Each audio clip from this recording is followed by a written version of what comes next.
wabarakatuh. Bismillah walhamdulillah. Wassalatu wassalamu ala rasulillah Sayyidina Muhammad ibn Abdullah wa alihi wa sahbihi wa mawala. La hawla wa la quwwata illa billah. Wa bisanadil muttasili ila muallifi sahibil kitab Asy-Syaikh Muhammad Ali As-Sayyiz Zil Karamah. Nafa'anallahu bihi wa bi barakatihi fid dini wa dunya wal akhirah wa alihi wa masyayikhihi wa masyayikhina wa usulina wa ahmaina kafah wa ashabil kutubil ladzi qara'naha wa li futuhil ilmi wal hikmah annallaha yataghashahum birrahmati wal maghfirah wa yaj'aluna minal ladzina yastami'una al-qawla fayattabi'una ahsanah wa ya'maluna al-khairati fahtasabah wa ila hadratin Nabi Muhammadin sallallahu alaihi wa alihi wasallam. Al-Fatihah.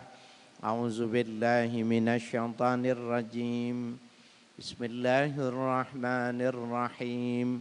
Alhamdulillahi rabbil alamin. Ar-Rahmanir-Rahim. Maliki yaumiddin. Iyyaka na'budu wa iyyaka nasta'in. Ihdinas siratal mustaqim. Siratal ladzina an'amta 'alaihim ghairil maghdubi 'alaihim waladdallin. Amin. Bapak-bapak, Ibu hadirin dan pemirsa kajian pada siang hari ini, kita masuk pada Al-Baqarah ayat 267 dan 268. A'udzu billahi minasyaitonir rajim. Ya ayyuhallazina amanu anfiqu min thayyibati ma kasabtum wa mimma akhrajna lakum minal ard wa la tayammamul khabitha minkum tunfikun wa lastum bi'akhizih illa an tughmidu fihi wa'lamu annallaha ghaniyyun hamid. Ya ayyuhallazina amanu, hai orang-orang yang beriman, anfiku min thayyibati ma kasabtum, infakkanlah sebagian yang baik-baik dari apa yang kalian usahakan. Infak itu maknanya ikhraju syai' minal yadi, mengeluarkan sesuatu dari tangan. Kemudian al-yadu bimaknal milki, yang dimaksud tangan di situ adalah kepemilikan. Jadi kita mengeluarkan sesuatu dari tangan kita, itu namanya infak. Apabila mengeluarkannya, infaknya itu karena beban agama, kewajiban agama, maka infaknya disebut zakat. Apabila infaknya tatawuan, infak kedermawanan, bukan wajib, maka disebut sedekah. Bila infaknya dikeluarkan karena perikatan, suami istri itu adalah perikatan suami dan istri, maka infak namanya ma'isyah. Jadi kalau disebut infak itu masih umum, tapi bisa bermakna 3 atau sampai 4 pengertian yang dimaksud dengan infak, yang dimaksud dengan ya sesuatu yang dikeluarkan. Nah, kesimpulan dari hadis ini, mengeluarkan yang wajib atau mengeluarkan yang sunnah itu harus min thayyibat, harus thayyib. Ya. Nah, di dalam Tafsir dimaksud dengan at-tayyib adalah al-jayyid, yang bagus. Wadiduhul khabis, lawanannya yang jelek. Wa huwa makana haraman aw radian. Khabis itu maknanya dua. Haram atau buruk. Ya, jadi bisa jadi status hukumnya yang jelek, haram, atau status bendanya yang jelek. Memang tidak ada mutu. Nah ini Bapak saya sekalian, kita kadang masih lihat tromol masjid, uangnya sudah jelek betul. Kita suka mengeluarkan uang yang dari dompet kita itu bukan cuma yang kecil tapi yang jelek. Sekarang rubah tradisinya. Jadi setiap hari kita sudah menyiapkan berapa kali kita mampir di masjid. Berapa perempatan yang di jalan itu biasanya ada Pak Oga atau ada yang tukang minta-minta. Jadi Bapak sekalian yang berbahagia, ketika Pemda mengatakan bahwa memberi di perempatan itu ya bagian dari tindak pidana berdasarkan ya regulasi daerah, sebenarnya estetika kota itu tidak bisa ya untuk menghilangkan esensinya. Jadi turunnya mereka di perempatan itu faktor kemiskinan. Sementara regulasinya berbicara estetika kota. Ini sebenarnya nggak ketemu. Ya, kemiskinan itu bukan pendekatan estetika, tapi penanganan ya penanganan sosial ya akibat ya hal-hal yang sifatnya kemasyarakatan. Nah, Bapak sekalian yang berbahagia, jadi yang pertama yang mesti kita keluarkan itu dalam tayyib itu dimensinya dua. Dia buruk, bisa jadi buruk juga dibagi dua. Ada maknanya radi'ah, itu memang bendanya yang jelek. Yang kedua, buruk karena kandungan. Jadi jangan memberi sesuatu itu yang tidak ada kandungannya. Umpamanya rendah vitaminnya, tidak ada keuntungan bila orang memakannya. Nah itu juga termasuk radi ya, tidak dianggap baik. Wa mimma akhrajna lakum minal ardi. Yang kedua, dari sebagian yang kami tumbuhkan untuk kalian dari bumi. Ini maksudnya pertanian, pertambangan, semua yang berpotensi alam itu bagi pemiliknya itu dia wajib mengeluarkan. Jadi kalau pengeboran minyak yang ilegal, ya pengeboran apa itu tambang emas, tambang perak dan lain sebagainya yang ilegal, dia melakukan dua kesalahan. Kesalahan karena melanggar regulasi yang sudah diatur oleh pemerintah. Yang kedua bahwa dia melanggar perintah bahwa apa yang dia mesti lakukan itu dia terkena zakat. Jadi infak di sini maknanya wajib. Ada zakat tambang yang ya, wajib mereka itu keluarkan ya dari yang mereka dapati itu. Wala tayammamul khabitha minhu tunfikun. Jangan dipilih-pilih yang jelek ketika kalian berinfak.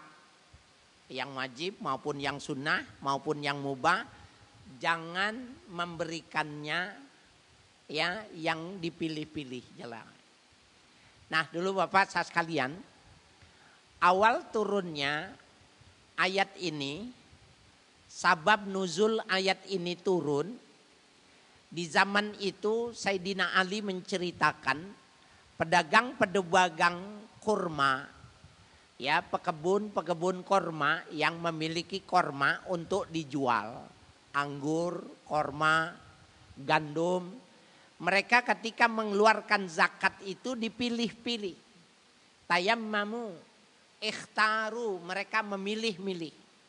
Maka pada kualitas KW ketiga, keempat itulah yang dipakai untuk membayar zakat. Dia menganggap karena di situ tidak ada keuntungan. Padahal sebenarnya disitulah keuntungan buat dia. Karena yang bagus yang dia infakkan itu yang tercatat. Yang bagus yang tidak diinfakkan, mohon maaf Bapak, setiap pagi kita membuangnya ke septic tank. Gak ada ya, cuma tubuh menyerap nutrisi yang baik, tetapi pada hakikatnya kita membuang ke septic tank. Nah, ketika kita memilihkan yang baik dan itu kita sedekahkan, maka itulah nanti yang kita dapat yang terbaik. Dan tidak nunggu ke akhirat. Tidak mesti nunggu kiamat dulu. Ketika kita di alam barzah, ketika kita meninggal dunia, di alam barzah, di alam kubur, kita sudah menikmati buah yang kita tanam di dunia ini. Ya, banyak ya penjelasan tentang hadis bahwa sebingung-bingungnya manusia itu. Jadi kalau dibuat perbandingan, Bapak, orang kalau jatuh di tengah hutan gitu, hidup dia sendiri, bisa dibayangkan pusingnya kehidupan sendiri di tengah hutan. Takut binatang buas, bisa jadi tidak ada yang bisa dimakan, tidak mengerti arah kemana karena tidak terlihat matahari, sehingga penjuru tidak diketahui. Itu enggak seberapa dibandingkan dengan orang ketika pertama kali dimasukkan ke liang lahat. Maka pada saat itu sebingung-bingungnya orang saat itu. Pada saat itu kalau ditanya, Mas mau siapa namamu? Dia enggak ingat namanya. Nah Bapak saya sekalian, pada saat itu kenapa kita disuruh bersedekah yang thayyib? Nanti ada sosok yang datang. Apakah orangnya ganteng, jelek, tergantung amalnya. Berapa yang jumlah yang datang tergantung amalnya. Maka saking senangnya ada yang datang ke makam kita, ke kuburan kita, kita tanya kepada dia, man anta? Anda ini siapa? Saking senangnya ada yang nemanin kita di kuburan. Maka orang itu mengatakan, ana malukal ladzi tatasaddaq bih. Aku ini uangmu, hartamu yang kau sedekahkan. Bapak Saudara sekalian, kalau kita memberikan yang thayyib, maka yang datang juga thayyib. Itu kenapa kita disuruh menyeleksi. Ayo Bapak, setiap bulan kita tukar uang ke bank. Taruh di mobil, taruh di jaket kalau kita naik motor. Setiap yang kita berikan kepada mereka, uang baru. Seperti halnya kita senang ya, kalau ada orang memberikan uang, uangnya baru. Itu yang dimaksud ya. Wala tayammamul khabitha minhu tunfikun. Jangan dipilih-pilih yang buruk untuk diinfakkan. Walastum bi akhidhihi, sementara kau sendiri tidak mau mengambilnya. Jadi kita kalau diberi gitu, uangnya jelek maka kita bilang sama kasir, ini nggak ada yang lain nih. Kita nggak mau gitu. Ya. Kita pasti protes kalau uangnya jelek. Ya, jadi Allah sudah menginformasikan walastum bi akhidhihi, kau tidak akan mau mengambilnya. Illa antuhmidu fihi, kecuali kau pejamkan matamu. Jadi kalau kita sedang ngantuk ada orang memberikan hadiah, maka kita bilang, oh iya terima kasih ya, taruh di meja gitu. Kenapa kita terima yang diberikannya itu jelek? Karena kita antuhmidu. Kita tertidur, kita memejamkan mata, kita enggak lihat. Nah, ketika kita diilustrasikan semacam itu menjadi ukuran jangan memberi kecuali thayyib, kecuali yang bagus itu. Wa'lamu annallaha ghaniyun hamid. Ketahuilah sesungguhnya Allah ghaniyun, maha kaya, artinya Allah tidak butuh. Allah tidak butuh pada ibadah-ibadah yang jelek. Hamidun, Allah maha terpuji, artinya Allah senang kepada yang terpuji. Nah ini Bapak Saudara sekalian, dalam hadis lain dikatakan innallaha jamil yuhibbul jamal. Allah itu indah, senangnya yang indah, yang bagus. Jadi mafhum mukhalafahnya, Allah tidak butuh kepada ibadah-ibadah, sedekah-sedekah, infak yang tidak bagus, yang jelek ya. Nah Bapak Saudara sekalian yang berbahagia, di dalam tafsir dikatakan an-nafi'ul jayyid, yang dimaksud infak dengan bermanfaat dan bagus, ay kamilun munazzahun anin naqais. Maknanya sesuatunya itu mesti sempurna, terhindar dari segala kekurangan. Jadi nilai nominalnya atau nilai bendanya.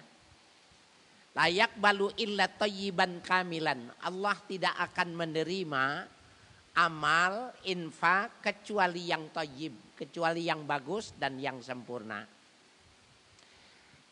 Bapak Saudara sekalian yang berbahagia, di dalam sejarah itu lebih kata thayyib itu juga makna yang ketiga itu adalah nilai, bukan nominal. Maksudnya thayyib itu nilai, bukan nominal. Gini maksudnya, kalau nominal di sebelah kita, sebelah kiri kita memasukkan uang di kotak amal 10.000 rupiah. Kemudian di sebelah kanan kita memasukkan 10 lembar, ratusan ribu, 1 juta dimasukkan, maka secara nominal yang sebelah kanan lebih besar diberikan amalnya, infaknya lebih besar ketimbang yang di kiri. Itu kalau maknanya nominal. Ayat ini tidak bicara nominal. Kata thayyib itu adalah nilai. Nah, Bapak Saudara sekalian, ada hadis bunyinya seperti ini untuk memahami mana bedanya nominal dengan nilai. Ittaqun nar walau bisyikki tamratin. Jagalah diri kalian dari api neraka, berlindunglah walaupun dengan satu sobekan kurma. Bukan 1 butir, tapi 1 sobekan. Ulama-ulama melihat apa yang dimaksud dengan walau bisyikki tamratin, meskipun 1 sobekan kurma. Maaf nih ya Pak ya, sobekan roti, kita makan roti, kita sobek gitu. Kita berikan sama orang, orang belum tentu menerimanya. Itu maksudnya. Lalu apa yang dimaksud dengan walau bisyikki tamratin? Yang dimaksud ini nominal. Yang dimaksud ini nilai, bukan nominal. Suatu ketika ada seorang ibu yang membawa 2 orang anak yang masih kecil. Datang ke rumah Rasul ingin meminta sumbangan. Ketika dia minta sumbangan, Nabi tidak ada dan di rumah Sayyidah Aisyah tidak ada simpanan. Kecuali bertepatan cuma ada 3 butir kurma. Maka Sayyidah Aisyah minta maaf. Maaf Bunda, kami hari ini sedang tidak memiliki yang bisa kami berikan. Kecuali cuma 3 butir ini. 3 butir kurma yang datang 3 orang, ibu dengan 2 orang anak. Maka karena anaknya nangis, anaknya lapar, terpaksa menghantarkan ke rumah Rasul, diterima itu 3 butir itu. Diberikan kepada kakaknya 1, diberikan kepada adiknya 1. Dan yang 1 karena memang sang ibu ini lapar maka dia mau makan. Pada saat dia mau memasukkan ke rongga mulutnya itu, tangan ibunya itu ditarik sama anaknya. Jadi Bapak Ibu, anak yang lapar itu makannya cepat sekali.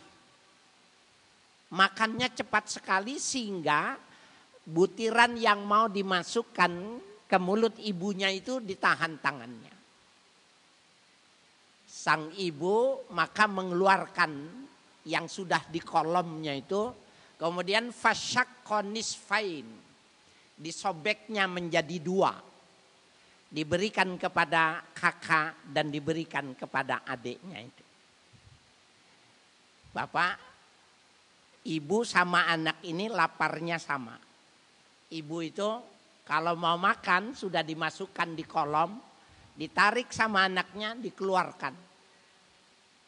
Saya cuma mau tanya nih, kalau kita bapak-bapak kira-kira dikeluarin gak itu? Hah?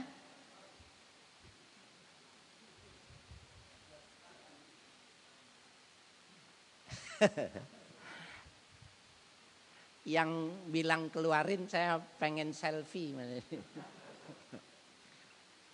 Tapi ibu itu enggak gitu Pak. Ini bedanya bapak-bapak dengan ibu-ibu. Ibu itu dikeluarkan. Fasyaqqa nisfain, disobek bagi 2, diberikan anaknya. Jadi dia rela lapar, yang penting anaknya jangan menangis. Kemudian ibu ini menuntun 2 anaknya jalan. Dari kejauhan kemudian Nabi pulang. Istrinya menceritakan baru saja 2 anak yang dibawa oleh ibu itu kuberikan, hanya adanya itu kurma. Lalu apa kata Nabi? Aku terkagum sama ibu itu, kata Sayyidah Aisyah.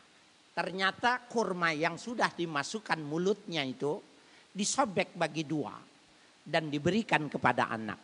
Bapak mohon maaf ya, Sayyidah Aisyah itu tidak punya keturunan. Tidak diberikan anak. Jadi dia terkagum melihat ibu yang bersikap terhadap anaknya semacam itu. Maka Nabi bilang, mana orangnya? Diberitahukan itu.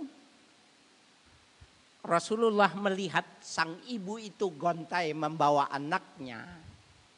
Dan Rasulullah pada saat itu mengatakan, la'allahu bisyikkihi dakhalatil jannah. Bisa jadi karena sobekan kurmanya itu ibu itu diampuni dosanya dan dia masuk surga.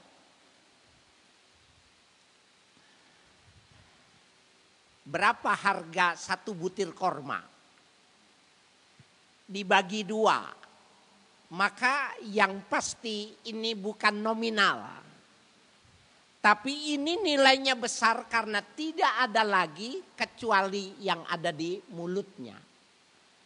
Nah Bapak, sodakoh yang 10.000 di sebelah kiri dengan 1 juta di sebelah kanan. Belum tentu yang nominalnya lebih besar itu besar di hadapan Allah. Bisa jadi yang 10.000, karena yang 10.000 pun itu 2 kali dia celenginya. Sambil memikul dapat keuntungan, dilipatnya di sarung. Sambil mikul besok dilipatnya 5.000 lagi. Ketemu dia masjid yang sedang dibangun. Hanya 10.000 tetapi itu 2-3 hari dia celenginya. Dan dia tidak punya lagi karena buat istrinya dia bilang nanti setelah sholat. Sementara yang ngasih 1 juta dia miliarder, yang mengeluarkan 1 juta itu seperti kita mengeluarkan 1 rupiah. Ini yang dimaksud dengan thayyib. Jadi Bapak sekalian jangan bangga kalau ketika yang kita keluarkan nominalnya besar. Tetapi nilainya besar tidak.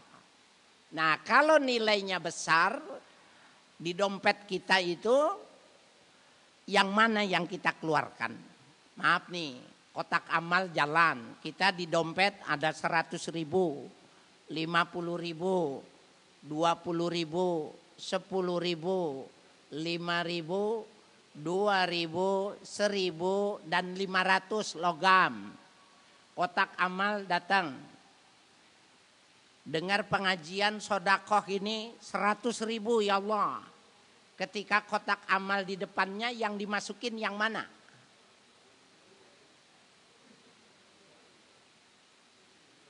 Bisa jadi yang bunyi yang dimasukin.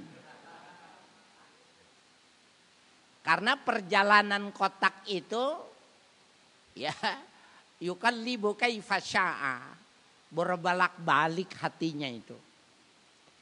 Nah, Bapak Ibu sekalian yang berbahagia, ini jadi manajemen sodakoh itu bukan nominal, tetapi nilai. Ayo kita mulai, ada orang sodakoh ya, mengumpulkan uang 2.000 tukar di bank, ditaruh di mobil. Bisa jadi duit 2.000 itu nilainya rendah bagi orang lain. Tetapi bagi dia yang bersodakoh dan sengaja ditukar supaya bagus uang buat orang lain, nilainya jaru nilai yang besar. Nah, Bapak saya sekalian, ini yang dimaksud dengan thayyib. Ya. Ada lagi yang hebat Bapak saya sekalian, pengertian thayyib itu. Di rumah Nabi itu ternyata kalau kita jadi Nabi kita nggak kuat, Pak. Saya pikir, coba kita bayangkan ya kalau kita jadi Nabi nih. Kalau pagi itu ada orang datang minta sumbangan. Tok tok tok, assalamualaikum. Waalaikumsalam, buka sama Nabi. Ya Rasul, barangkali ada sobekan bakaran roti yang gosong bawangnya. Kau tidak memakannya, berikan kepadaku. Karena sesungguhnya aku lapar dan aku bisa menerima itu. Ini kan berarti yang rodiah yang paling jelek. Bakaran itu.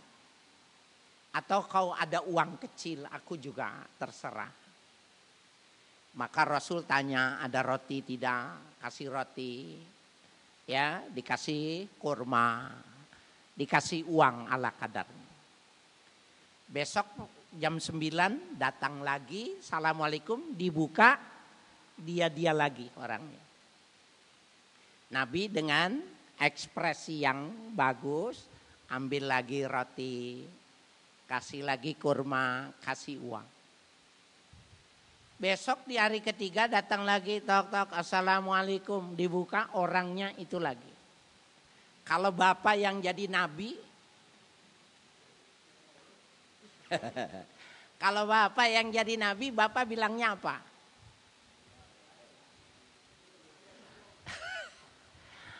Jadi seakan rumahnya diberi nomor.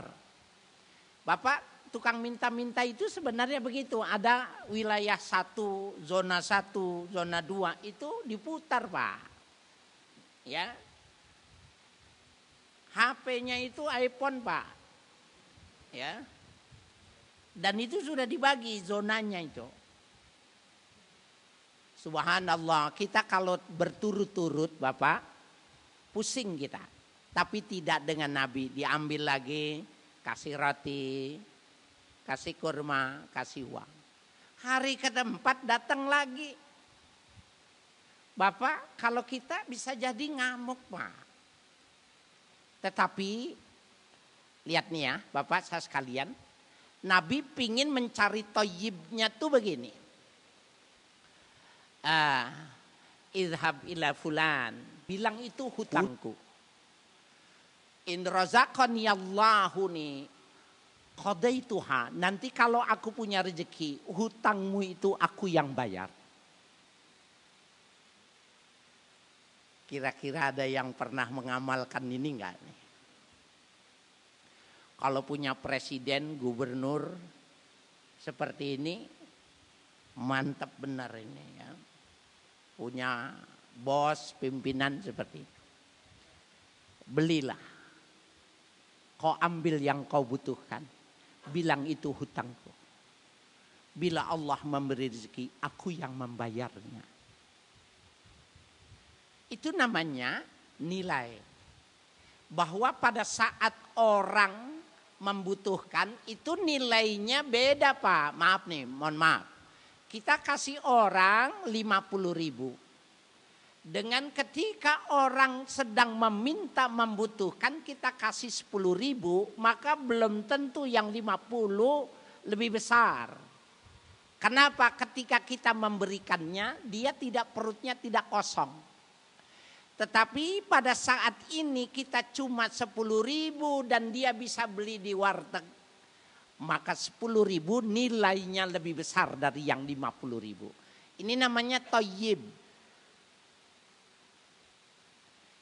Jadi Bapak saya sekalian yang berbahagia. Jadi diksi yang dipilih kata thayyib di dalam Al-Quran itu multidimensi. Multi penafsiran. Yang semua itu Bapak Ibu sekalian, enggak ada nilai sedikit pun yang bermakna cacat. Ya, semuanya bermakna baik. Nah, sampai-sampai digambarkan ukurannya kalau kau tidak mau menerima kecuali kau memejamkan mata, itu maknanya, makna thayyibnya, apabila kita mau memberikan sesuatu balik dulu.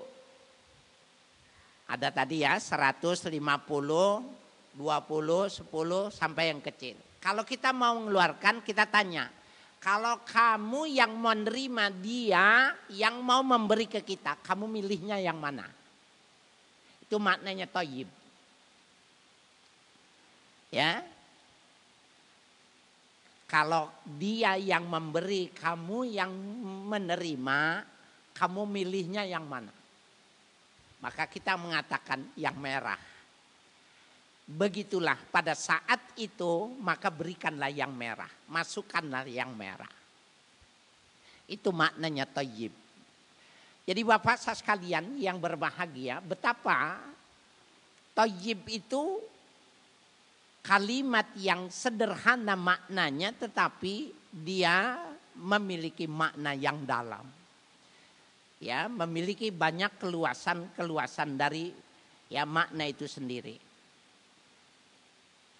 Kemudian di dalam ayat berikutnya ini Bapak saya sekalian yang berbahagia, Allah Subhanahu wa taala mengatakan asyaitanu ya'idukumul faqra. Setan itu menjanjikan, menyampaikan kepada kalian kemiskinan. Jadi dia kalau kita mau kasih yang merah dia bilang enggak salah tuh yang merah. Ya, yang hijau aja. Ketika hijau kita mau tarik, nggak salah tuh. Susu udah habis di rumah. Kita geser lagi tuh Pak. Sehingga ketika kotak itu datang, yang masuk itu yang bunyi. Pletok gitu. Itu yang dimaksud dengan dia tidak akan bosan-bosan dari depan, dari belakang, dari atas, dari bawah itu. Ya, ya'idukumul faqra. Dia nggak pernah mendukung ya. Wa ya'murukum bil fahsya. Setan itu mengajaknya kepada hal-hal yang buruk. Wallahu ya'idukum maghfiratan minhu wa fadlan. Sementara Allah dengan yang thayyib itu, yang thayyib itu Allah menjanjikan ya'idukum maghfirah minhu. Allah berikan ampunan. Ini ngomong-ngomong Bapak ini dosanya banyak apa banyak banget? Kayaknya bukan banyak ya, banyak banget gitu. Nah, penghapus dosa Bapak saya sekalian, itu bukan cuma istighfar. Penghapus dosa itu bukan tidak melulu maknanya itu bertobat. Ketika kita mendahulukan orang lain, maka Allah menggantinya ya maghfiratan minhu, Allah akan memberikan ampunan. Allah janji siapa yang berinfak, siapa yang memberikan yang thayyib, aku beri ganti. Jadi di kurs rupiah dengan ampunan. Kalau dosa kita banyak, maka kurs rupiahnya jangan kecil. Harus sebut sejumlah dosa yang kita punya. Wa fadlan. Fadlan keutamaan, kelebihan. Fadlan itu maknanya mudha'af, lipatan. Berapa yang kita berikan? 10.000, lipatkan. Bapak sekalian, khusus sedekah itu lipatannya itu 700. Nih Pak bedanya. Jadi kalau kita tadi sholat sunnah, qobliyah, ba'diyah itu manja'a bil hasanati falahu asyru amsalihah. Balasannya 10. Bapak kita tadi bantu teman, sahabat dalam bentuk modul, maka itu balasannya 10. Tapi kalau kita bantuannya berupa infak itu 700. Jadi kalau kita mau mengimbangi dosa kita yang banyak, maka infaknya yang ditingkatkan. Ya, infaknya yang ditingkatkan. 2, infak yang ditingkatkan itu lipatan pahalanya yang banyak. Apakah fadlan itu maknanya rezekinya juga dilipatkan? Ya, ada ustadz memainkan ayat ini, ayo kalau pengen kaya mobilmu sedekahkan. Kalau mau kaya motormu sedekahkan. Ketika motornya tidak terbeli-beli, nagih dia Ustaz. Ini ayatnya yang salah atau penafsirannya yang salah. Repot Pak. Fadlan itu maknanya yudha'afu katsiratan la ya'lamuha illallah. Pahalanya itu sampai 700 bahkan sampai bilangan yang tidak terhingga kecuali Allah yang tahu. Jadi lipatan itu gini Pak. Ada Bapak saya sekalian, ada orang yang memang butuh benar gitu. Bapak lihat, ini juga kan sekarang nih model Pak ya. Ada orang memberikan bantuan tapi sekalian bikin konten. Ya. Itu banyak tuh. Ada acara khusus namanya dengan nama yang sudah kita mengerti gitu. Tapi dia bikin konten. Honor dia dari YouTube aja kalau dia mengeluarkan senilai yang itu nggak ada apa-apanya Pak. Ini dari dimensi kemanusiaan ada manfaatnya. Tapi dalam perspektif thayyib, enggak, dia punya kepentingan. Dia tidak thayyib karena dia punya kepentingan konten. Walaupun bisa jadi ya buat orang temennya, dia punya hal yang menarik. Oh iya. Nah jadi Bapak begini kelipatan itu. Menghitungnya. Berapa yang kita keluarin? 200.000 ketika orang itu ya sangat butuh, kita kasih 200.000. Dia butuhnya 100.000. Kita bilang ini ada rezeki bawa, kita kasih 100%. Di tengah malam dia bangun, dia berwudu, dia sholat 2 rakaat. Dia menangis, bertahajud, menyebut-nyebut nama kita. Saking girangnya, ihtazal aras, goncang aras Allah dengan doa orang ini. Itu yang membuka pintu rezeki di dunia. Itu maknanya thayyib. Bukan ayo rumahmu sedekahin nanti diberinya lebih besar, lebih banyak. Bukan begitu. Ya, jadi Bapak saya sekalian yang berbahagia, kata thayyib itu kalimatnya pendek tetapi rangkupan luar biasa. Wallahu wasi'un alim. Allah maha luas rezekinya, karunia-Nya alimun dan maha mengetahui. Jadi Bapak sekalian, yang toyib dan tidak toyib itu nggak bisa terlihat oleh mata. Kecuali yang benda yang jelek. Selebihnya mana toyib itu, yang tahu cuma dia sama Allah saja toyib itu. Kecuali benda yang jelek, uang yang jelek. Selain itu, toyib itu cuma dia sama Allah saja yang mengetahuinya. Bapak sekalian yang berbahagia, saya kira ini masih ada beberapa menit untuk kita pendalaman materi atau